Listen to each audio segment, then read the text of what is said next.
You're listening to Permission to Shine, the podcast. Stories of overcoming obstacles and finding self-empowerment with Sherisse Bisram, Inner Power Activation Leader. The Oxford Dictionary describes permission as the action of officially allowing someone to do a particular thing, consent, authorization. What if you were that someone and you gave yourself the permission to be everything you wanted to be and more? No more playing small and accepting less than. You are worthy of the life of your dreams, regardless of what it is that you've been through. And honestly, it's exactly what you've been through that has shaped you into the version of yourself that you are now. Like a diamond, you've endured so much, but instead of breaking, you have become stronger and brighter. And if that's not a reason to shine, then I don't know what is. And if nature can do it, then why the hell can't you? You are brave, you are strong, you are powerful, and you are enough. Hear my call and give yourself the permission to shine, because you don't realise how many people are inspired by your light. Hi everyone, this is episode 34 and I'm so excited to have my guest on today because we were meant to record a couple of weeks ago, then she got COVID and it's just been like a drama, but obviously you're happy, you're healthy, and it's so lovely to have you here. It's the lovely Kate Blackford. Hello, it's lovely to be here. Yes, I would rather have been here a couple of weeks ago than in bed with COVID, if I'm honest, but you know, at least we made it happen. So Absolutely. No, I appreciate that. And obviously the fact that you're, like I said, happy and healthy is the most important thing.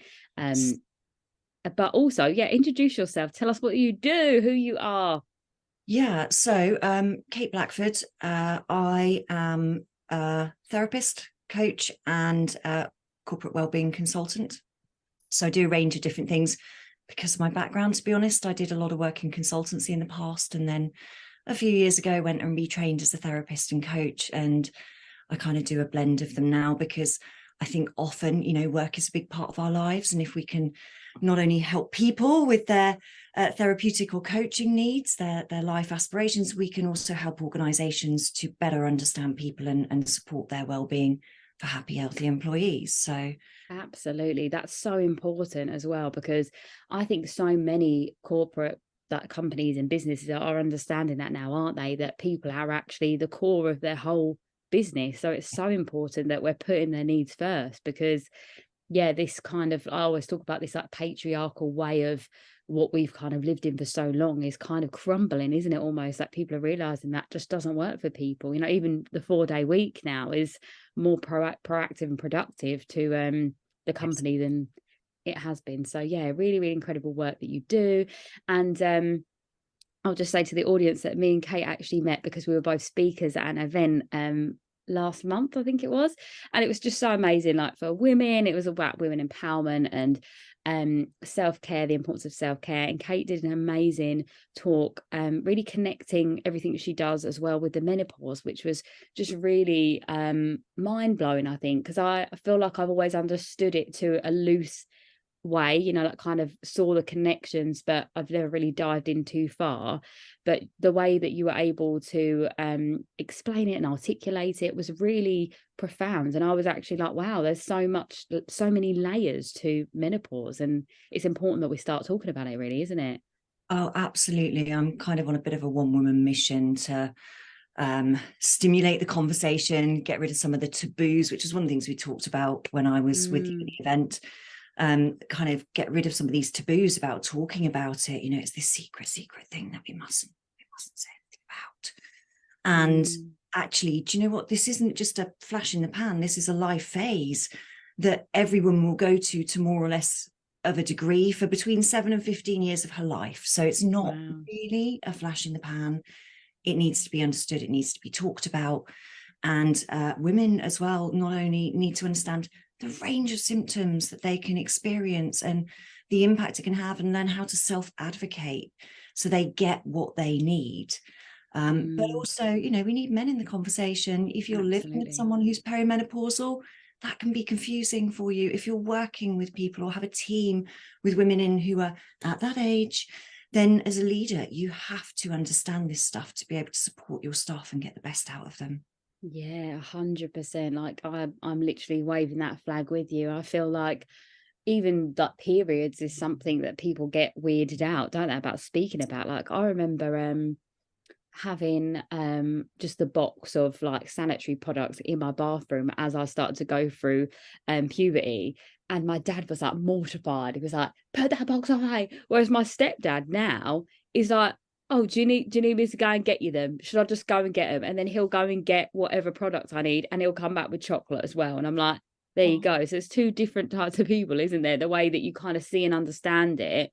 Not that one's wrong or right, but well, I guess it kind of is wrong or right, to be honest, because it is about, you know, facilitating that space for the person that you love, if you are obviously on the other side of that. But equally, for us as women to just own that that's a really big part of who we are. And as you said, to be able to self-advocate, I think that's the greatest gift you could give anyone, isn't it, really, to be able to take back their power and own every part of them. And I think it's so wonderful that you're doing that. And yeah, I'll be sharing all of this stuff always, because I think it's so important. But tell us, before we go into all this even more so, because I've got so many questions, tell us about you and your life and how you ended up in the role that you're in now. I mean, I obviously know about it because you spoke about it at the speech, but I feel like it's a really lovely story that the audience would really love to hear.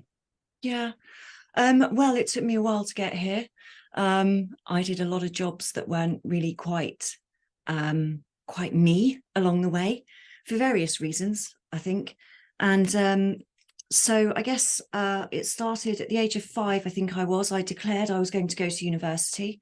Nobody in my direct family had gone to university, so I was the first. And I think I was about 8 years old when I decided that I was going to study psychology.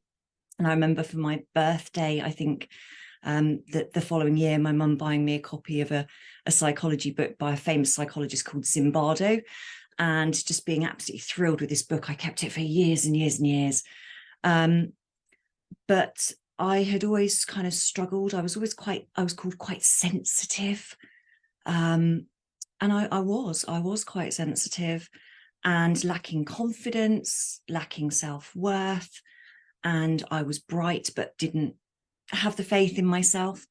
And as I grew up, I developed issues with food, which developed into full-blown anorexia when I went to university. And in the end, actually, I did my first year and then had to take a year out just to get myself in a better place, because I'd got in a bit of a mess with anorexia and then periods of bulimia in with it, just to mix it up a bit.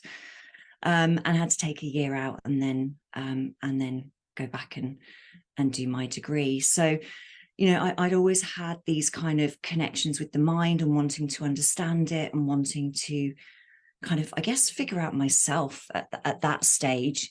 It wasn't so much about other people. I think it was more a driver of understanding me and who I was and why I operated the way I did. And I got well and I got to a healthy weight. But I never really got over a lot of the sort of the side symptoms of it. So I maintained the lowest healthy weight I could to fly under the radar. But I had anxiety, I had periods of panic attacks, I had low mood, I had body dysmorphic disorder, where particularly if I was stressed, I would see myself as bigger than I was. And I kind of carried that with me right up until I was in my mid to late 30s. And at that point, a friend of mine said, I've met this fantastic therapist. I know you struggle, Kate, you should go and talk to her. And one morning I was feeling quite low and I picked up the phone and I made an appointment. And that was kind of the point and I get a bit emotional talking about it, actually. That was kind of the point at which my life started to change. And she was a cognitive hypnotherapist. She is a cognitive hypnotherapist. She does a lot of other things as well. And through working with her, I started to unpick some of what was going on. The body dysmorphic disorder went, the anxiety improved, and the low mood kind of persisted a little bit, but got better along the way. And I found out later there are other reasons for that as well. And after I'd worked with her a bit, I'd kind of gone through various jobs. I could never stick at a job for very long. And I kept thinking it was because I wasn't challenged enough. I'd do it for a bit and I'd be like, right, I'm bored, what's next? And I'd go for a promotion and a promotion and a promotion, and eventually got to a senior leadership role in a large company. And I was like, why am I not happy? what's wrong with me. And I think as women, we do that a lot. We kind of put a lot of stuff on ourselves. There must be something wrong with me, that I've got this fabulous sports car, I've got these wonderful designer clothes, I've got this lovely house, I've got an amazing partner, 2 incredible naughty dogs, and why am I not happy? I should be happy.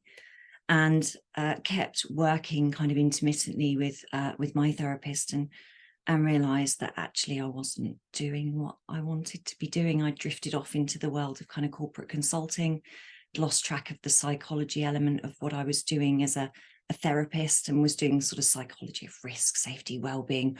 So still dipping my toe in, but it wasn't feeding my soul in the way that I needed it to.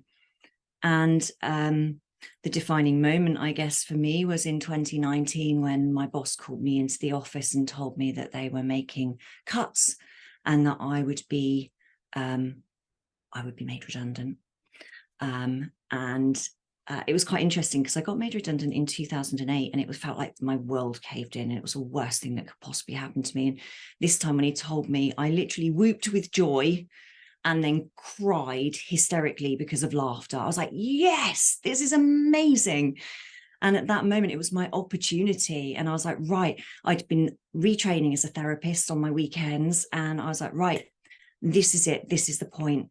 And it was 1st of October 2019 that I launched Origami Therapy Coaching and Corporate Wellbeing Services. So that's kind of how it came about. I particularly love working with women. You said the word empowerment. That's what it's all about.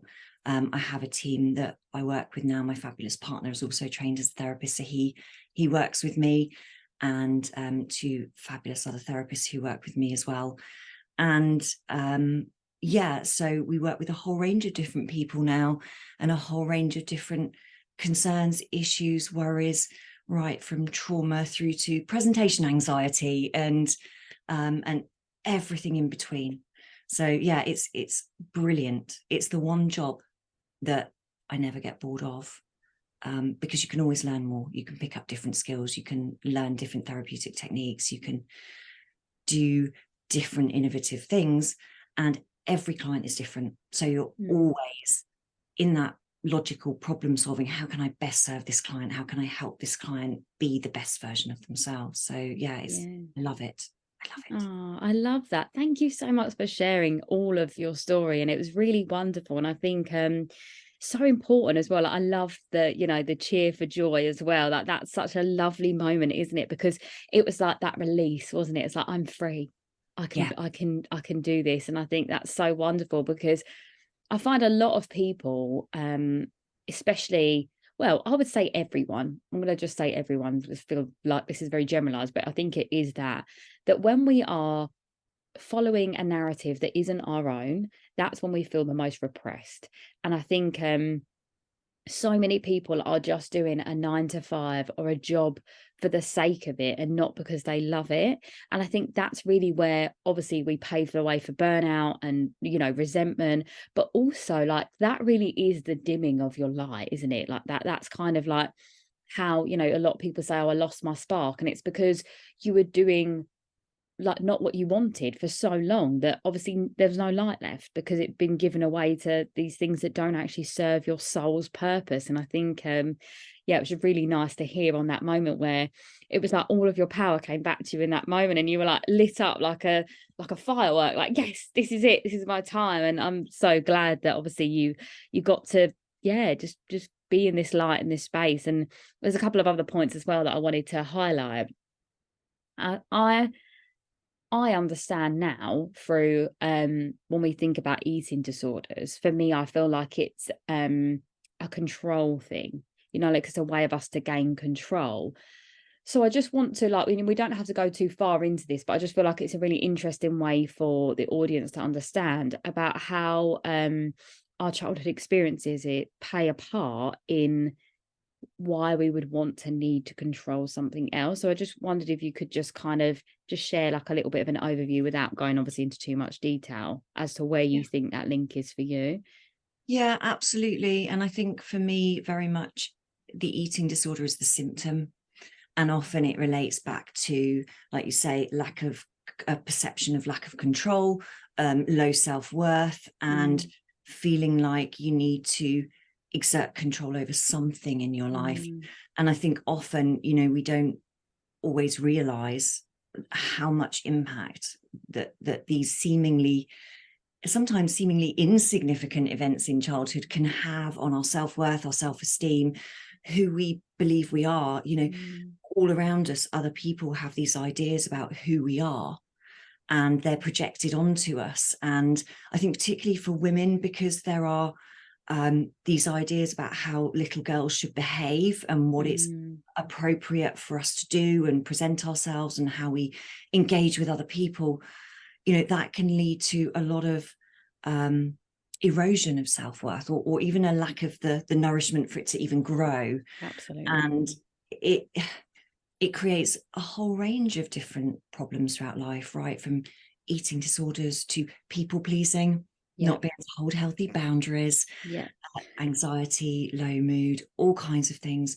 And, you know, yes, you get the kind of the traumas that people experience in childhood that and throughout life that can create problems. But there are also these little things that can happen because of how our brain processes when we're young, we kind of learn that it's not okay to be this way, or we have to be this way. And that suppression of self really starts quite early. So there are all these different kind of factors that are playing in. And I think I would say that, you know, just to be clear on that, this isn't a criticism of parents. You know, every single one of us does the best we can with what we've got. Absolutely. If we don't know it, we can't understand it. And with the best will in the world, you can never as a parent protect your child from every adverse experience all the time. And if you did, they'd grow up without any resilience, without any, you know, without any spark. And they'd be constantly terrified of something going wrong. So, you know, you've got to get that balance of letting them go out there and be in the world, but also kind of supporting and protecting them. And so I think, you know, with the eating disorders piece, it really is often a symptom of those things. It's that suppression of self, that feeling like even that level of expressing who you are, or even knowing who you are or who you want to be, that loss of control over even that at the most kind of the deepest kind of core level, that then is expressed as this controlling of food and body weight and image. Yeah, absolutely. No, thank you for elaborating on that as well, because I speak a lot about that, but it's always really nice to have, you know, especially another therapist actually speak about it and just give it a bit more context as well for listeners, because I think especially as women, I feel like naturally we're kind of programmed, should I say, to be conscious of our weight. You know, like I remember growing up and having the Special K advert, and they wanted you to eat like 3 bowls of Special K a day and no meals because they thought that was really good for you. Do you know what I mean? I'm like, even like watching my mum just yo-yo diet a little bit through that time. It was always very apparent that we had to monitor our weight. But even for me, obviously being a dancer as well, I think the moment I started to get into the idea that I had to look a type of way to be a dancer, that was really when my obsession over what I was eating kicked in. And I don't think I ever identified it as an eating disorder before, but I think when I was speaking to Nikki, funny enough, so Nikki's our mutual friend, and I think Nikki is one of the earliest podcast episodes I did, and we were speaking about it. And that in that episode, then I was like, I agree, I definitely had an eating disorder develop in that time, because one, obviously I'd left my family home. I just lost a parent a year before, and my role in my household had always been to protect and to provide, and I wasn't able to do that. So that was the loss of like who I was as a person and my validation for being here, you know. So then I was trying to claw back control for that emotionally, but equally physically I needed to look a type of way to be a dancer. So it's so complex, isn't it, all of these things? And I think for anyone listening thinking, gosh, like this, so everything's so interconnected, but it really is. And I think as humans we're so multifaceted, so you know, to think that there's just like a click and you can just get out of it, so I mean, I don't know if you get this too, but the amount of people that come to me like, I just want to be more confident. I'm like, cool, so tell me about your childhood. And they're like, what? And I'm like, honestly, it's not the surface level. I promise you, it's never the surface level. But yeah, I feel like, you know, there's so much to your story and the reasons to how you got to where you are now. But I would say along your journey to kind of finding this pathway, what were the common themes that, you know, kept repeating in regards to, like you mentioned, obviously the anxiety and things like that? How would that show itself? Would that be debilitating? Was that the kind of roadblocks that you were facing through every sort of growth part of your journey? Yeah, absolutely. So some of the kind of repeating themes were very much around people pleasing, not having healthy boundaries or often any real boundaries. And that then creates problems because you end up doing too much for everybody else and not looking after yourself. And you end up often at the point where, excuse me, you feel like if you can't, you've committed to something, you've said yes, and you're like, oh, I can't do it, I don't want to do it, it's too much. And then you end up letting people down. So that kind of erodes self-worth as well, because then you think you're a bad person because you haven't done this thing you said you do. So yeah, absolutely. And the self-worth piece was kind of underlying all of it for me. Wanting to be accepted, wanting to be okay, wanting to be popular, I suppose, at school as well, and just all of those things playing into, well, if I do enough for everybody else, they'll like me. And you know, often actually you have the people that see you for who you are and like you, but a lot of people, when you're a people pleaser, will just take advantage of that. Absolutely. May or may not be consciously, but it happens. So, you know, it didn't lead to that. And then the problem is that because that's what your brain thinks is the thing you need to do, you then end up trying to do more. Oh, I'm obviously not doing enough, so if I do more, that will make it okay. So I think, you know, they often, these things, they are cyclical, and they are also self-perpetuating. So the more you do it, the more they create more of the problem. And so yeah, absolutely. I mean, periods of intense anxiety, panic attacks, where at one point in my life, every night I went to bed, as soon as I tried to settle down to sleep, panic attack would hit, and I'd literally be on my hands and knees on the floor with my head down, just fighting for breath. And it was just awful. And then low mood came with that, and feeling quite down, and being diagnosed as depressed, and all the stuff that came with that. And feeling stressed as well, because when you're constantly worried and anxious about what everybody else is thinking, that's a lot of pressure, that's a lot of stress. So, and that manifested, you know, the whole mind-body connection, that manifested itself in migraines and in things like, you know, constantly picking up bugs and still trying to work through it all the time. Whereas now, I, with the exception of the COVID, I rarely get ill, and I don't get the migraines nearly as badly or nearly as often as I used to. And that's been a holistic thing. It's been lifestyle, it's been nutrition, it's been, you know, using the tools I learn as a therapist and coach on myself. Yeah, absolutely. Constantly kind of keeping on top of those things, those little self-care practices. 100%. Boundaries. Yeah, absolutely. No, I resonate so much with everything you said there, and it very much has been kind of a similar thing for me as well. It's funny, isn't it, how we all kind of have themes in our lives that are almost repeated that led us to the work that we do now. It's funny, isn't it? And I think I don't think people would have put me down as a people pleaser because I was so extroverted and opinionated, that I think people would naturally think I wasn't a people pleaser. But I think almost as a result of the way I was, I made more of an effort to be a people pleaser, and then again created the perpetual cycles. But with the panic attacks now, looking back, do you know what the cause of it was, or was it just a combination of everything coming to the surface? it was a combination. It was a combination of overworking, trying to please everybody, trying to constantly be my best self, always feeling like I wasn't enough, I wasn't good enough, I wasn't somehow right or acceptable in some way. So that kind of overperforming in every area I possibly could to somehow be good enough. And also, you know, at that point in my life, because I was so unhappy, I was using alcohol to help me sleep, to switch off my brain, to help me get to sleep. So that doesn't help, because that increases anxiety, increases low mood. And I was going out when I had a weekend. I wasn't traveling for work. I was going out and, you know, partying a bit too hard with my friends, and thinking that that was the best way to relax, but actually just kind of reinforcing the things that were the problem. Yeah, and I think as well now that obviously we've just said that straight away, came to my thought was that when you're trying to sleep, that's when you're the most still and you have a chance to feel. And then I guess the feelings become overwhelming and then you feel trapped by your own thoughts, don't you? So almost like that's probably what initiates the panic.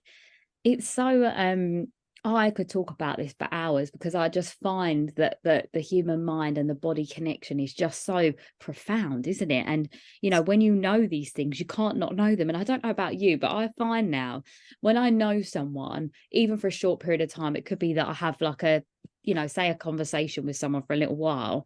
And then after I walk away, and then I'm thinking about, oh, well, I know why the reason they feel that way is because obviously clearly and I'm like, I need to stop doing that, psychoanalyzing people. And I'm not judging people, it's just my way of like understanding them. I'm like, of course they would feel that way because blah, blah, blah, blah, blah.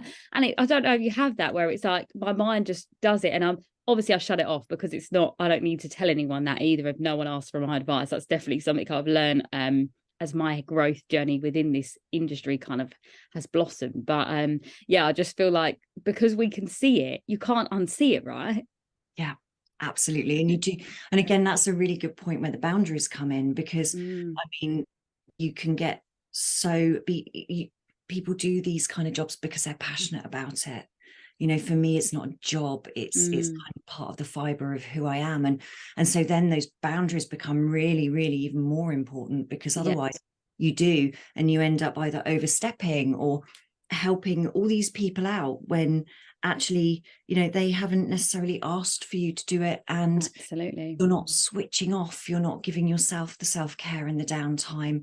And so, yeah, it's not only about kind of the boundaries that you set with other people, it's about the boundaries that you set with yourself. And that's really important. I think absolutely. It's critical to the whole balanced self-care, mental well-being and physical well-being piece. 100%. That is literally something that I am constantly hounding down. And actually, it's so lovely to have you on, because you're just reiterating everything that I normally say, which is great, because I feel like just to have that reinforcement for everyone to know how important this stuff is. You know, we're not just following some rhetoric and repeating it. This is actually so fundamentally important to really transform your life and give you that autonomy and sovereignty to your life, you know, to have that reclamation of your power. Like, this is all so important.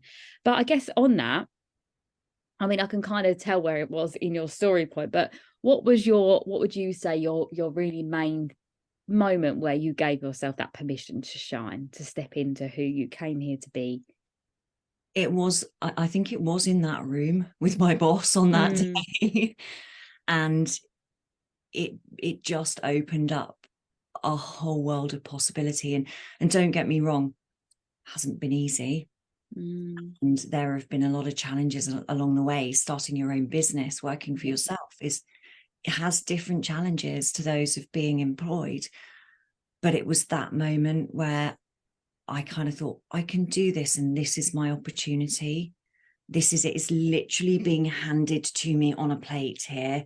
And I went straight off and I got hold of a designer to design my brand. And I got my website started building, even while I was still kind of working my notice.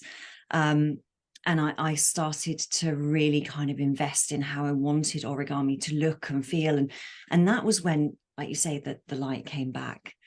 And it wasn't only from the kind of the external possibility. It was me. It was like the switch had been switched on, and I went, hey, this is it. This is the moment, and I can do this. And it's been a learning journey since then. Don't get me wrong. I mean, I made loads of boundary mistakes at first. I went through periods of burning myself out and having to kind of really figure out how I worked with things, and making sure I had those switch off points where I wasn't in therapist, coach, consultant mode, and that I was just allowed to be myself. So, you know, there are these challenges, but I think when you have that passion, that inspiration, and you've got to a point where you have enough self-belief that you kind of think, I can do this, that carries you through the tough times. Yeah, definitely. Well, that's so wonderful.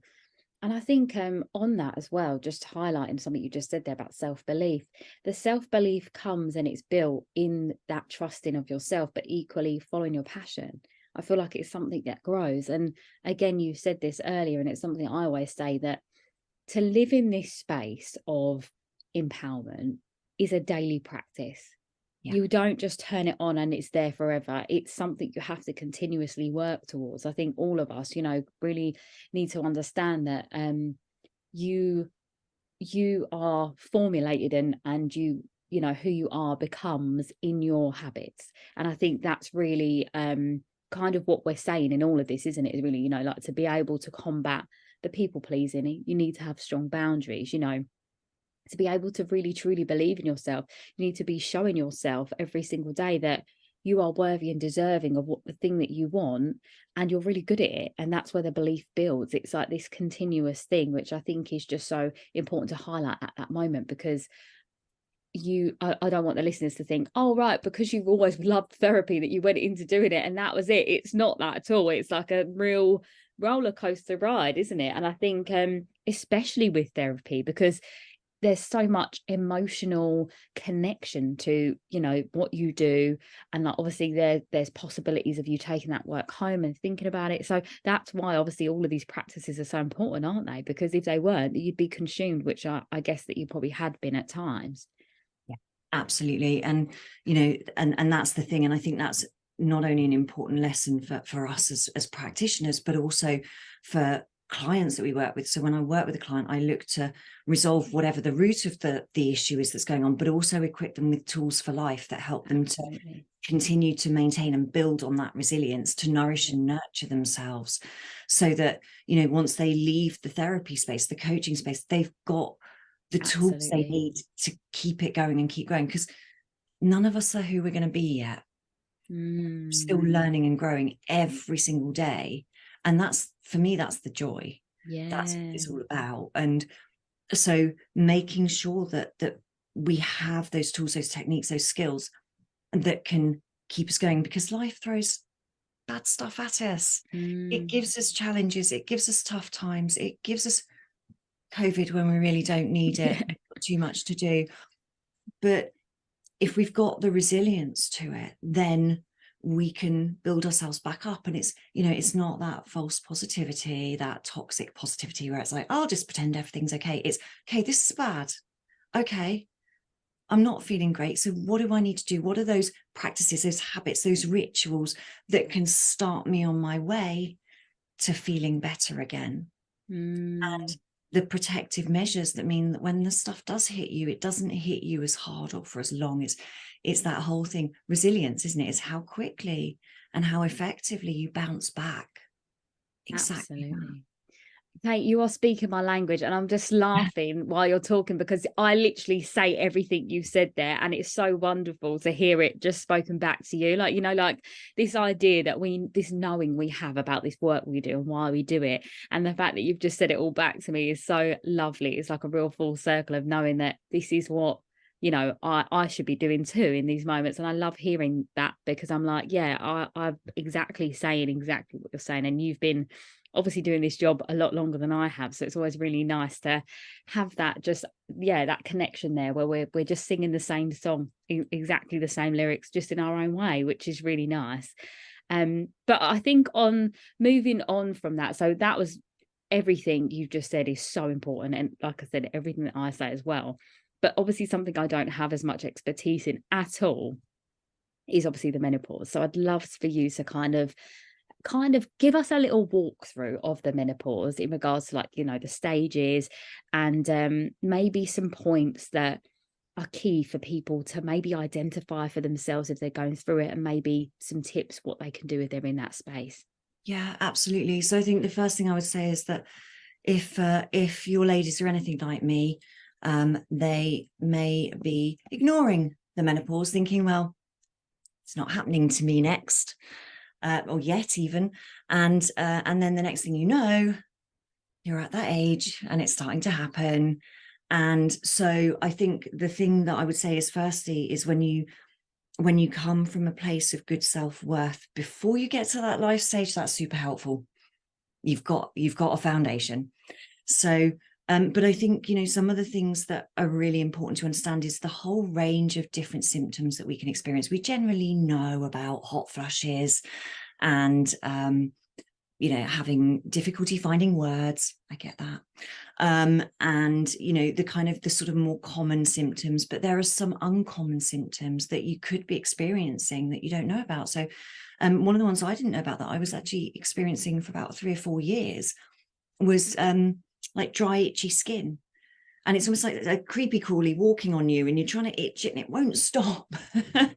So that's one of the ones. Aching joints can be a sign as well. So because estrogen cells, estrogen is kind of received by pretty much every cell in the body. That's why it can affect things like our mental health. It can create anxiety.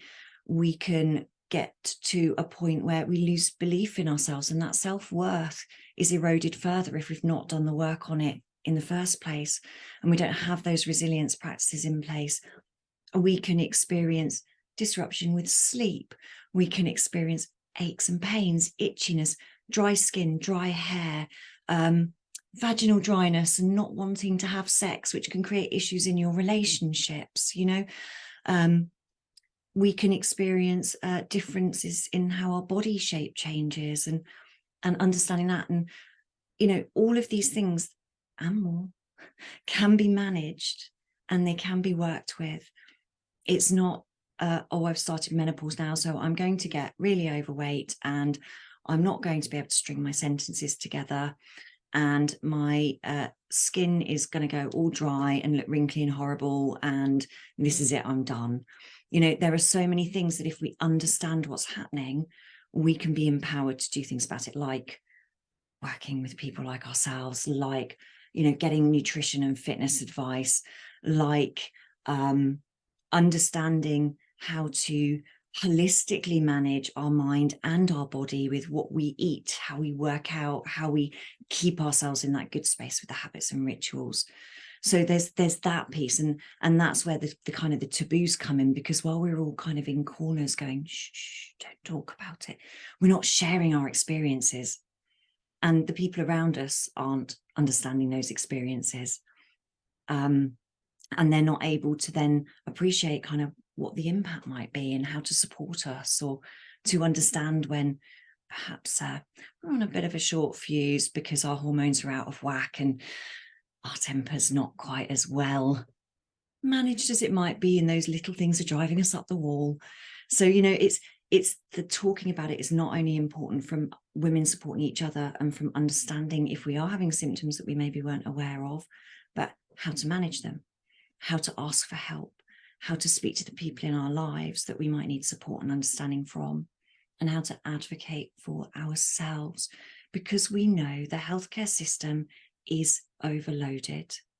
The other thing is that I don't know what the stats are today, but in 2021, only 41% of GP training courses, GP training placements, courses, practice actually included mandatory menopause training, and that was often around 1 hour of training. As I said, this is a 7 to 15 year life phase. So if we're talking about it, if we're stepping into our power of what it means to be a woman in this natural life phase, then we can advocate for ourselves much more effectively where there is a lack of understanding and insight from others. And that's not criticizing other people. It's a historical, cultural thing that, you know, that we have to start smashing down some of those barriers, smashing through those glass ceilings that, you know, result in women of a certain age, maybe leaving their jobs or taking a lower level job because they think they can't do it anymore. I heard one story about a really high flying executive, and she actually left her career because she thought she was getting early onset dementia. It was menopause. So, we have to inform ourselves, we have to get knowledgeable, we have to talk about this and bring it right out into the open, because it is natural. It is a life phase. We're all going to experience it to some degree. 51% of the population are going to experience it, and it can't be ignored. And we do have to advocate for ourselves, unfortunately. And that can be hard to do if you're experiencing self-doubt, because because of these hormonal changes, you don't feel like yourself anymore. Your body doesn't feel like your body. Your mind doesn't feel like your mind. And then trying to go in and advocate for yourself in work or in the GP surgery, or even with, friends and loved ones, can be really challenging.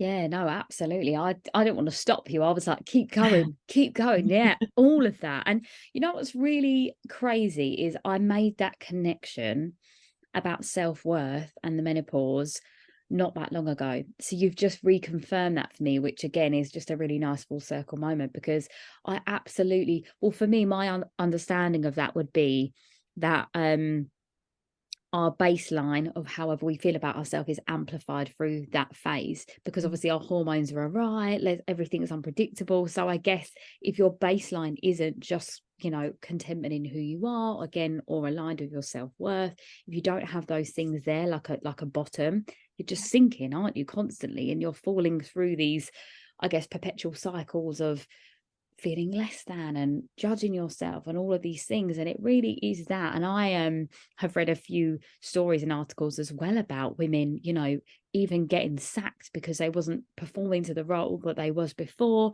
and there was no support for them. And it's just crazy to me that we have lived and existed so long in these formats where we're not celebrating women for this part of their lives, in tribal cultures especially. And if we look at paganism and like the more like spiritual holistic ways of doing it, like this is the crone phase, isn't it? Like this is all the wisdom and knowledge that you've gained throughout your life is now in the most heightened phase. Like this should be a time where we're coming to women to be like, tell us more about your life and your journey and like all of this experience. And imagine if we were doing that over just shaming them for being like, oh, she's going through menopause, she's a bit cranky. Do you know what I mean? Like, it's such a different approach, isn't it? And I think I feel like Davina DeCall made that it is Davina DeCall, isn't it? McCall, that's it. I was like, double dink, no. How funny.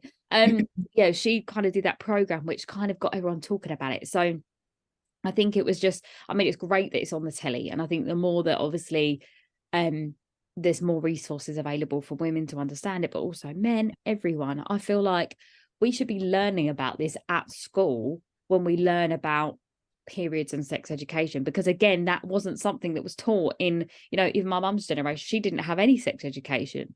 No. And I probably had at my school probably about 6 weeks of learning about it, and that was it. And you think how much that plays in our life. But then we could talk about school and how we learn about things that don't matter, like algebra, and we don't learn about economics. So that's a different story, but yeah. It should be part of our existence, like you said, with the GPs and stuff. And what for me is so infuriating, I'm sure it's for you too, that if someone identifies with having mental health related issues and they go to their GP, the first thing the GP will do is try to prescribe them antidepressants. There is no other format.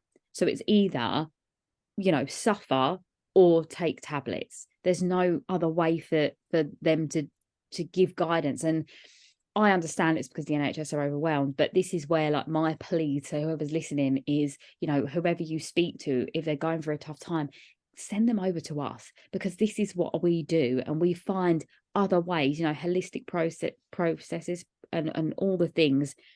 We've got so many different, ways and modalities and tools that we can help you find that way for yourself, because there isn't a fix, is there? There isn't a quick fix to anyone's issues, anyone in the whole world. There's not just a paintbrush that you swipe over it and it's done. It's like, no, this is a practice and a process that you know, our work is about, like we said, giving you the tools to find it, and especially in a phase of menopause where you're at your most vulnerable, I would say, as a woman, you know. Yeah. And actually, you know, the whole thing around not educating young girls and women about their bodies and how it works and what happens is leaving them vulnerable in so many ways. So, and just a point on the business side as well, you know, employers have a legal responsibility to make reasonable adjustments for women who are experiencing perimenopausal symptoms. So just from a position of being empowered with knowledge, there is a legal requirement there. And, you know, to be honest, organizations need to get themselves a bit more au fait with it. I mean, I work with organizations who do, I've done a series of little videos for them, little bite-sized videos about different aspects of it, from symptoms and symptom management to self-advocacy to leadership to reasonable adjustments, so that we're educating people in a way that can be used and helpful to them day to day. So, you know, absolutely go out there, read what you can, find out what you can, talk to friends about it, because it's so vital. Absolutely. No, and thank you for sharing that as well in regards to, you know, your workplace's obligations there, because I don't think a lot of women even know that that's a thing, you know. And I think this is why it's so, for me, I always say knowledge is power. So the more we can know and understand, you know, the more power we have in a situation. Like, again, we feel helpless when we don't understand, or we feel that we're going through this difficult phase. And, you know, there's probably a lot of things and factors that are floating around your mind at the moment. But if you know that actually, you know, my workplace is obligated to give me this amount of days off during this time, then that takes some of your pressure off of you for feeling like you have to show up every day. You know, maybe you can arrange and negotiate that you work from home for a couple of months. You know, there's all of these different ways. And I think, again, maybe it's a confidence thing that comes with building self-worth and understanding, but my ethos always has been, if you don't ask, you'll never know. So I think there's always, instead of just, you know, thinking that that's it, it's done, you know, I have to leave, like, have a conversation and just see, you know, if you're in that space, for sure. But I guess, I mean, it's been amazing to speak to you about all of this stuff. I could speak to you for hours about everything, because I'm just so engrossed in you. Oh, thank you. But I guess for anyone listening, on anything we've spoken about today, what would be like 3 top tips that you think would be really helpful for just anyone listening right now? So the first one is, if you're struggling with self-worth or self-esteem, go and get some help with that. It's fundamental. It's fundamental to you being the version of yourself that you're most happy with. So support, help, books, courses, therapists, coaches, whatever feels like the right way for you, go and get some help and start working on that as the foundation, as a beginning. And then, you know, start talking to other people about these things, because you saw, whether it's menopause or whether it's anxiety or whether it's low mood, or even, you know, for me, I was recently, very late in life, diagnosed with ADHD, and I'd been medicated for depression, as I said at the beginning, for years, when actually it wasn't that. It was Neuro Divergence. So when we talk to each other, when we share experiences, when we allow ourselves to be vulnerable in spaces we feel safe to be vulnerable, who knows what we might learn, who knows what we might figure out, and who knows what connections we might make to support each other. And then the other thing I would say is, yeah, the daily practices. This is not a do this bit or do this bit. It's about what small things. Self-care doesn't have to be huge, expensive whole weekends at a spa, or, you know, it's lovely if that's your thing and you want to do it, but some small daily practices around fitness, nutrition, mental well-being, and all those other little elements. Even if it's reading a book for 10 minutes, if that's your thing, doing a 5-minute guided meditation, going for a 10-minute walk, you know, choosing a healthier lunch option, even though maybe you don't feel like it that day. Agree with yourself, you do it 2 days a week and start there. You know, every single little piece adds up. And we always talk about in therapy, anything more than nothing. What's the smallest thing you can do that would nudge you in the right direction. Do that, get that established, then add the next small thing. Because what we often try and do is turn our life around overnight, and then we wonder why we don't manage it, or we manage it for a few weeks and then it slips. And actually the research shows with creating habits that are sustainable, it's a little bit of time, add to it. You want to go to the gym, go for 5 minutes, do that for a week, then the next week go for 10 minutes. You know, you're not aiming to get muscular, fit, lean, whatever it is in 1 week. What you're doing is you're aiming to build life practices that will serve you in the long term. No, you're speaking my language, Kate. Again, just it's like the words, ventriloquist. I was like, yes, in your beautiful, calm manner as well, not my Cockney accent. But yes, everything you said, I always say, and it's so important and vital. And I think we really are on the edge of people really understanding this on a deep level. I do believe that the science and lots of facts and things like that are going to come out in this next year about why this is so important. And I think that if you're listening to this now and you're thinking this is something you've been thinking about for a while, really do take that step forward now, because you know, from the first moment you take that step into whatever it is that you want to be, everything will conspire in your favor from that point. But unless you do it, you'll never know. You'll just be always thinking about it. So I do believe that, yeah, if this is something that is on the top of your mind, like, please do just, you know, book a call with one of us and just, yeah, have a chat at least to see if it's right for you, you know. Absolutely. But on that, where and how can people find you to work with you and all of the things? Okay, so we are on Insta and Facebook. Now I've got to remember the handles for those because I'm rubbish with that. I'll put them in the notes. Origami Therapy Services and Origami Cognitive Hypnotherapy. And we are also on the web. So origami-life, as in LIF for Freddie, not live.com. And you can find us there, find out more about the team, what we do, how to get hold of us, that kind of thing. So yeah, amazing. Just find us there and ask us a question. Yeah, and I'll pop all the links as well in the description, the show notes. So yeah, they'll be all there for sure, so people can find you and get you there. And a bit of a closing tradition or thing that I have is called it's a soul to soul message. Obviously, you know, I'm into spirituality and things like that. So I just feel like, based on the conversation, what would be kind of something your soul wants to share just in this moment? I think it would be, take that first step into your power, and you never know who you could become. You just never know. You know, there are so many possibilities. You're not lost. You're just waiting to create the person that you're choosing to be. Take that first step, and then the others will come from there. Yes, I love that so much. And it really, really is that.